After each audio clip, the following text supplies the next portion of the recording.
How to compress PDF file under 100 KB or less? To do this, just follow me. So you can see this is my PDF and its size is 735 KB. So first you have to go to the any browser and search in Google PDF 200 KB PI7 PDF. Search it. Now you will see this option, this website PI7 PDF tool. Click here. Just select PDF. Mine is in desktop.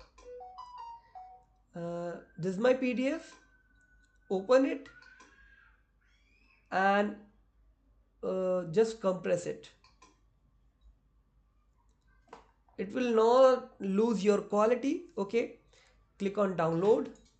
Now you can see the PDF is downloaded. Now it is in under 100 KB. It is 96 KB's PDF. Okay,